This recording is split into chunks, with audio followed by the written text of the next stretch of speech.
let's be clear, the media's been saying people got some relief this week. Well, they didn't get any relief at all. We've had 12 interest rate increases and people's mortgage repayments are sky high.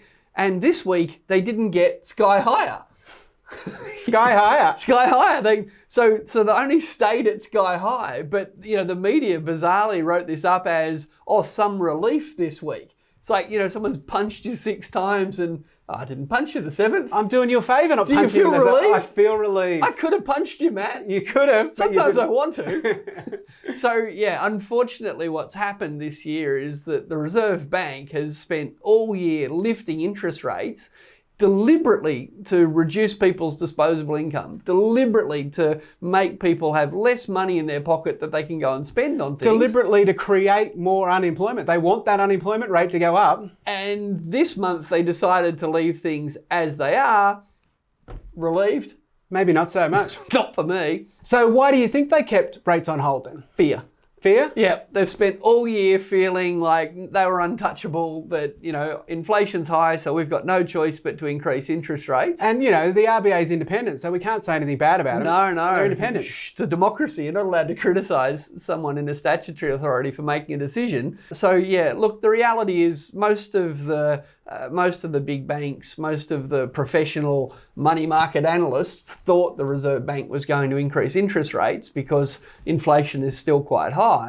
But I think the reality is the overwhelming public sentiment that they've already gone way too far, that we're putting way too much pressure on one group of people, mainly young people with mortgages. Yeah, well, that's the point, isn't it? So 30% of people have no mortgage at all. No. All right, so a higher interest rate doesn't hurt them at all. Wouldn't even notice it. What if I had $1 million in the bank and interest rates went up? Well, that's a good thing, isn't it? I get a higher rate of interest. So there is a group of people who are either not being affected and not benefiting. And who are they, Richard? What's some of the demographics of that group? Yeah, so I think we've got a whole bunch of older people, a whole bunch of wealthy people are actually quite enjoying high interest rates. Yet at the same time, people with big mortgages. Now, who would they be? Who has the biggest mortgage? People who most recently got in the market, who paid the highest price? The people, and who've only been paying it off for the shortest period of time. Yep. So, look, young people with mortgages have been hit really hard by the Reserve Bank's increase in interest rates. And that's what's doing all the work to try and control inflation. And I think, why didn't the RBA increase rates again this week? Because they actually realise they've probably pushed people too far. Now, I don't know what will happen in a month's time, but clearly the reason that all the finance market people said they've got no choice but to raise them, and the Reserve Bank finally did what we've been suggesting, which is, cool it on the rate rises, I think the public anger is actually having an impact on them, as it should in a democracy. Yeah, look, and what's pushing inflation? We've had the RBA talking endlessly about wage price spirals, and yet wages haven't really grown that much at all. The rest of the world and the Australia Institute has been saying that it's profits, and we've basically been proved right. It is profits. Yeah, that's right. What the data shows, and we've been saying this for a year, is that it's profits that are pushing inflation along. Wages are actually falling in real terms. That is, wage growth isn't even keeping up with inflation. 7% inflation.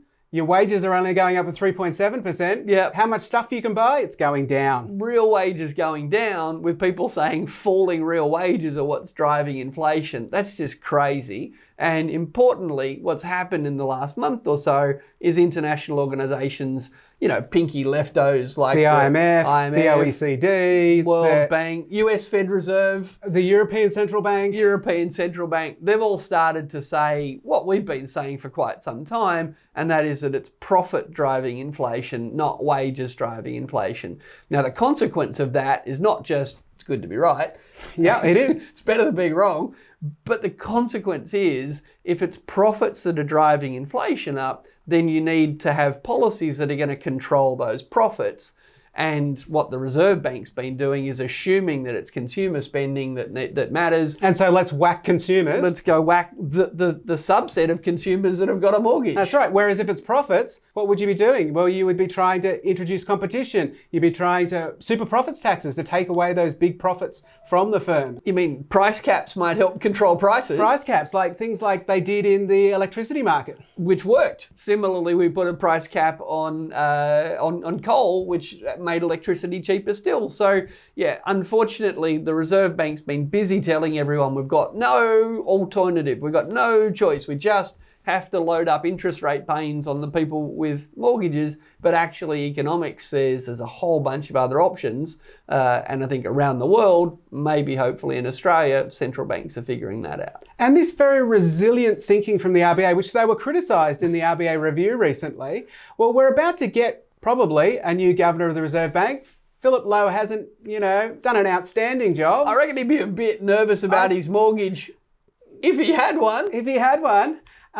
But he doesn't, so he's okay. But yeah, look, so if we lose Philip Lowe and we get a new governor, and that should be announced fairly soon, what should the new governor do? Yeah, look, it's one thing to get a new governor. What's more important is we get a new direction from the Reserve Bank. Yeah, I suppose there's not much point if the next governor just does exactly what Philip Lowe was doing. No, and I think that firstly, they need to look at the data. They need to look at the fact that the inflation we're experiencing now is not like the inflation they remember fixing. This is different. It's been caused by a COVID supply shock. It's been caused by a war in the Ukraine. It's even being made worse by climate change and rapidly rising insurance prices. So the idea that jacking up interest rates will fix this bout of inflation is simply wrong. But we've got a Reserve Bank governor who's worked at the Reserve Bank pretty much his whole life. 40 years. 40 years. He hasn't been very intellectually flexible, let's say. What we really need the new governor to do when they come along, assuming there is one, but happy to put a bet on that, I think the new governor needs to take a really good hard look at what's really driving the inflation and to say to the public and to say to governments, there is a role for the Reserve Bank in controlling inflation, but if you just leave it to us and our interest rate thing, it's not going to be very effective. And the Reserve Bank governor hasn't been shy telling workers, you're asking for too much. That's right, yep.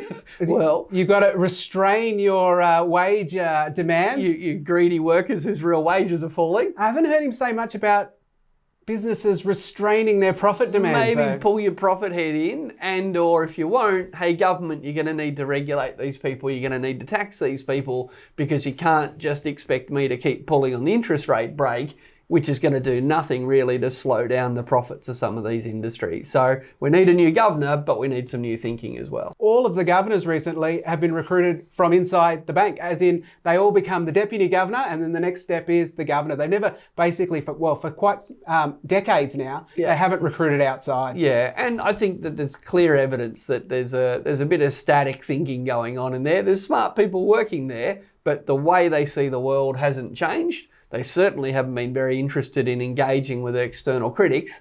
And, what we saw a pause this week, that's good news. Maybe there's some fresh thinking there, but I think we're going to need a lot more from the new governor. Well, Richard, it sounds like you've thought a lot about this. You should bloody sit down and write something about it. Oh, Matt, here's one I prepared earlier. Wow. Yeah, so I've written an essay in this month's monthly magazine talking about why the Reserve Bank is wrong to have loaded up so much pain on young people with mortgages, put so much cash into the pockets of older people with millions of dollars in savings, and why it is that we need to rethink not just the way we see the causes of inflation, but broaden the solutions. So check it out if you can.